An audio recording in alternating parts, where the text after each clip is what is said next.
Insperity presents the Small Business Advocate Show with Jim Blasingame, brought to you by FedEx, CareerBuilder.com, and Palo Alto Software. This is a copyrighted production of Small Business Network, Inc., all rights reserved.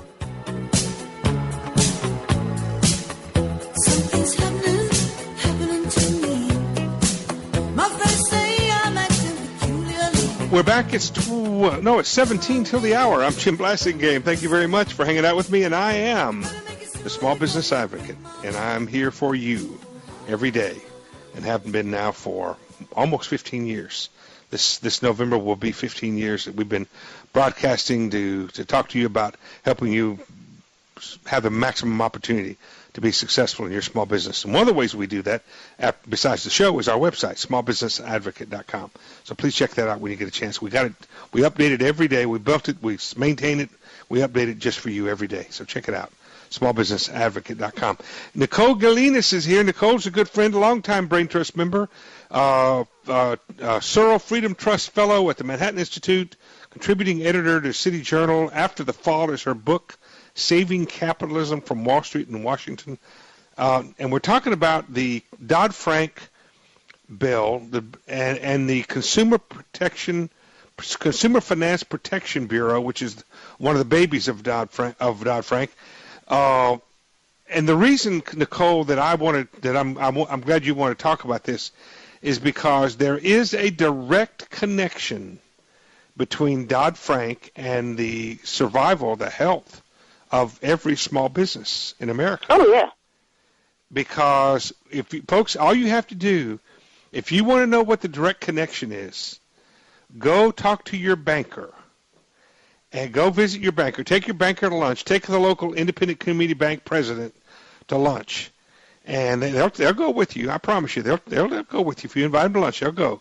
And ask them about how Dodd-Frank is affecting their ability to serve not only consumers, but your small business, and how much of extra layers of regulation, unnecessary regulation, that are being laid on them on top of existing regulations that were already overburdening, and how this is affecting their ability to make loans to small businesses. Nicole, what do you think?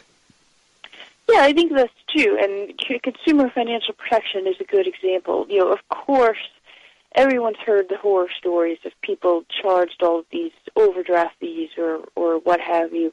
But a good deal of that problem is because the big banks are already kind of immune to some competitive forces. You know, you've got a lot of people kind of have their choice among just a couple of big banks if they're not happy with the overdraft fees and everything else.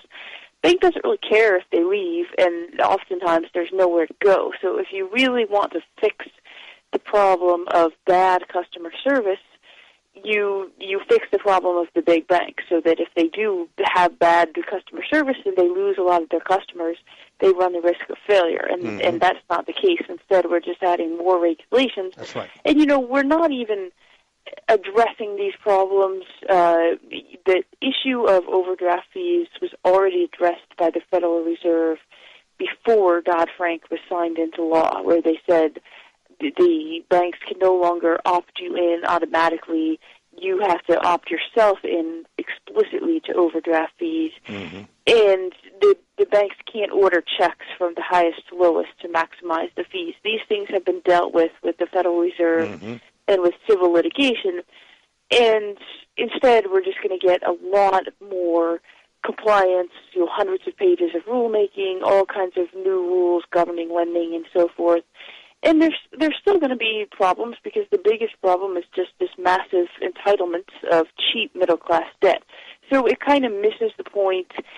The biggest problems have already been fixed because they're pretty straightforward. Of course, there'll always be a new problem cropping up, but a giant new bureaucracy won't be able to... Well, it's just like, let's look at Sarbanes-Oxley, Nicole. Sarbanes-Oxley, which happened in, what was it, 2004? Sarbanes-Oxley was a reaction to WorldCom and Enron and Tyco and some of those failures, some of those meltdowns. It was a reaction to those kinds of executive abuses, right? And so, but here's the thing, Nicole. every one of those infractions, every one of those abuses, every one of those crimes that those people committed, corporate crimes, they broke a law that was already on the books. That all we had to do was enforce it. Yeah, and Sarbanes-Oxley didn't contribute. In fact, what Sarbanes-Oxley did was to move, no telling how many IPOs, initial public offerings, overseas from New York. Yep, that's true, and they kind of missed the point with that one too. That back in Enron, there were a lot of warning signs about companies like Citibank, J.P. Morgan Chase, what the banks were helping this company to do. Right. And people kind of ignored the bank part, that the Right. banks pretty much knew exactly what Enron was up to and thought it was perfectly normal. And that was the real problem, and no one wanted to touch that, so they kind of made an irrelevant law, and then 10 years later, or less than that, 5 years later, because it all started back in 2007, all of this stuff came back to bite us, that That's we right. hadn't fixed the financial industry at all. And so this is an example. What we're talking about, folks, is an example, and Dodd-Frank is another one, is an example of how inept Washington is at solving problems. They typically create more problems than they solve. At least that's been my experience, my opinion, and my experience. Nicole, what do you think? Yeah, I think what would be better for Washington to do is create very simple rules. Limit the borrowing that banks can do, and that way Right. they'll be able to fail. Phase out Fannie and Freddie. Mm-hmm. You shouldn't have government involved in the housing market. And by the way, this is a middle-class entitlement. It has nothing to do with poor people. Right. That's The exactly right. biggest middle-class entitlement out there is cheap government-subsidized debt, and that's really what has to Hold end. on to that thought. Manhattan-Institute.org and city-journal.org are the websites. Quick break, right back with Nicole Gelinas. I'm Jim Blasingame. Stay with me. Insperity presents the Small Business Advocate Show with Jim Blasingame, brought to you by FedEx, CareerBuilder.com, and Palo Alto Software. This is a copyrighted production of Small Business Network, Inc., intended for the private use of our audience. Except as otherwise provided by copyright law, all other copying, redistribution, or publication without prior written consent is prohibited. All rights reserved.